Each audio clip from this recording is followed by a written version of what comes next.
Привет, друзья! Это кухня наизнанку. Чтобы приготовить торт, не обязательно возиться с тестом и долго стоять у плиты. Сегодня покажу 5 рецептов очень вкусных тортов без выпечки и желатина. В том, что они всем понравятся, я нисколько не сомневаюсь. И я также не сомневаюсь в том, что тортики эти приготовить сможет каждый, потому что испортить их не получится, даже если очень постараться. Начну по традиции с моего любимого рецепта. Самый простой и очень вкусный торт всего из 3 ингредиентов. Не нужно ничего выпекать, разводить, взбивать или заваривать. Из приспособлений нужны нож и ложка. Когда не успеваю с выпечкой, готовлю такой десерт для гостей. Почти никто не может сразу определить, из чего он приготовлен. Когда тортик хорошо пропитан, он очень похож по вкусу на бисквит с бананом. Вот эти 3 ингредиента. Полкилограмма пряников, 500 граммов сметаны и 4-5 бананов, желательно спелых. Пряники нарезаю пластинками, примерно 5 мм толщиной. Боковинки складываю в отдельную емкость, потом их измельчаю, чтобы получилась вот такая крошка. Бананы нарезаю кружочками. Подходящую форму выстилаю пищевой пленкой. Подойдет любая глубокая тарелка, большая кастрюлька или пластиковый контейнер, то, что есть под рукой. Выкладываю нижним слоем кусочки пряников, желательно поплотнее друг к другу. Теперь сметана, толстый слой. Я беру 20% сметану, конечно, любая подойдет. Теперь бананы. Снова слой пряников, сметана и бананы. Сахар к сметане я не добавляю, его достаточно в пряниках и в бананах. Верхний слой пряники и снова сметана. Сметану лучше не жалеть, тогда тортик будет мягче. Пряники для этого рецепта любые подойдут, но они должны быть вкусными. Учитывайте, что вкус торта очень зависит от вкуса пряников. Убираю торт в холодильник, чтобы пропитался. Примерно через 6-8 часов достаю торт из формы. Просто переворачиваю его на тарелку. Еще немного обмазываю сметаной и посыпаю подготовленной крошкой из обрезков. Торт получается мягкий, в меру сладкий и очень вкусный. Проще рецепта я не знаю. Даже мои дети без проблем готовят такой тортик, и всегда у них получается вкусно. А мой первый торт был из обычного печенья. Рецепт этот часто вспоминала, когда вышла замуж. У меня тогда не было практически никакой посуды, даже простой пирог не в чем было запечь. А для такого тортика достаточно было картонной коробки, застеленной фольгой. Печенье слегка пропитываю молоком и выкладываю в удобную форму. Теперь йогурт, у меня клубничный, или можно взять сметану. Дальше снова слой печенья. В отдельной емкости соединяю перетертый творог, сгущенное молоко и какао-порошок. Перемешиваю и выкладываю несколько ложек на печенье. И дальше собираю тортик.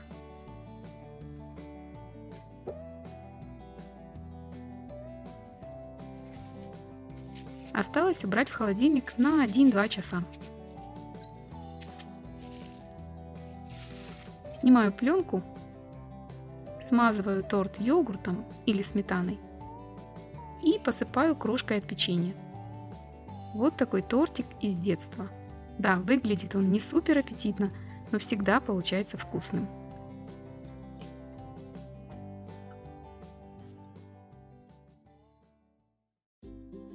А вот следующий десерт и на вид, и на вкус, как в шикарном ресторане. Невероятно вкусный и супер шоколадный торт, на приготовление которого нужно не более получаса. Такой торт украсит любой праздничный стол. Печенье измельчаю в крошку. Я делаю это скалкой. Добавляю щепотку крупной соли и 180 граммов растопленного сливочного масла. Если вы не любите соленые нотки в шоколаде, соль можно не добавлять. Перемешиваю печенье с маслом и выкладываю на дно разъемной формы. Диаметр моей формы 22 см. Равномерно распределяю и утрамбовываю. Я использую для этого стакан с гладким дном. Убираю форму в морозилку на 20 минут. В это время на водяной бане растапливаю горький шоколад и 33% сливки. Шоколад можно взять и молочный, но с черным все же лучше. Снимаю с огня и добавляю 60 граммов сливочного масла.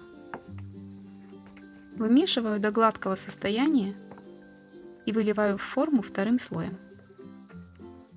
Убираю в холодильник на 12 часов.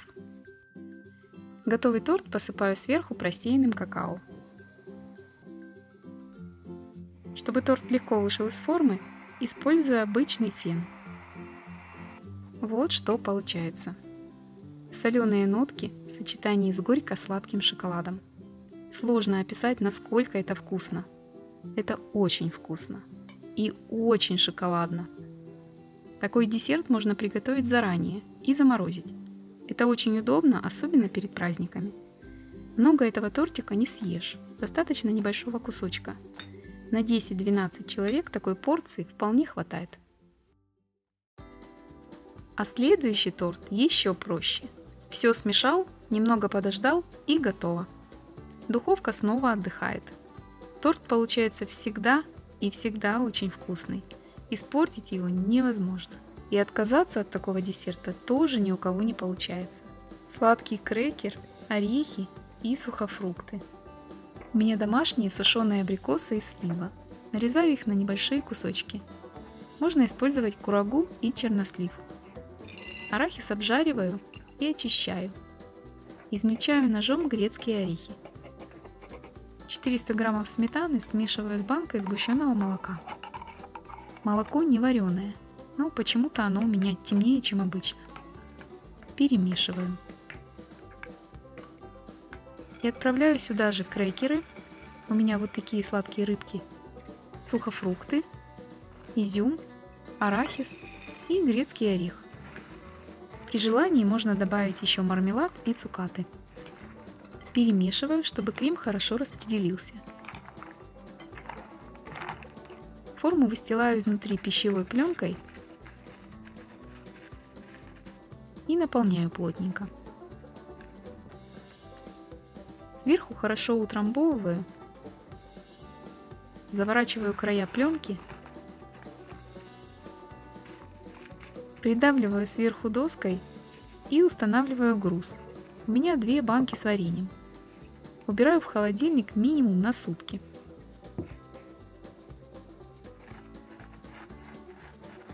Переворачиваю торт на блюдо и снимаю пленку.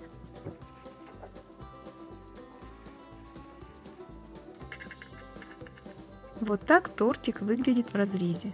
Красота! А какое богатство вкуса! Очень рекомендую.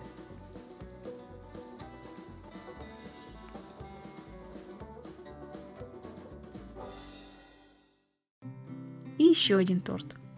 Я его называю ленивый Наполеон. По вкусу он, конечно, значительно уступает классическому Наполеону, но иногда я балую своих мальчиков таким вот ленивым тортиком. 3 яйца взбиваю со 100 граммами сахара. Теперь сюда же 90 граммов муки, ванилин и немного молока, примерно полстакана. Остальное молоко довожу до кипения и тонкой струйкой вливаю смесь из яиц, сахара и муки. Минутку кипячу при постоянном помешивании и снимаю с огня. Можно добавить в крем сливочное масло, будет еще вкуснее. Я готовлю без него. Крем можно остудить, но я этого не делаю, так печенье лучше пропитается. Собираю торт сразу на тарелке. Вначале немного крема, теперь слоеное печенье. Снова крем, печенье, крем, печенье и так далее. печенье уходит примерно 800 граммов. Если оно слишком сухое и жесткое, его можно слегка пропитать молоком. Сверху тортик полностью обмазываю кремом и посыпаю крошкой. Убираю торт в холодильник на 6-8 часов. И можно подавать. Попробуйте приготовить такие тортики. Как всегда, все рецепты под видео в описании. Как всегда, жду ваши отзывы. Ставьте лайк и делитесь этим видео с друзьями. Чтобы не потерять эти и другие мои рецепты, подписывайтесь на канал и жмите на колокольчик, чтобы ничего не пропустить. Впереди еще много всего интересного.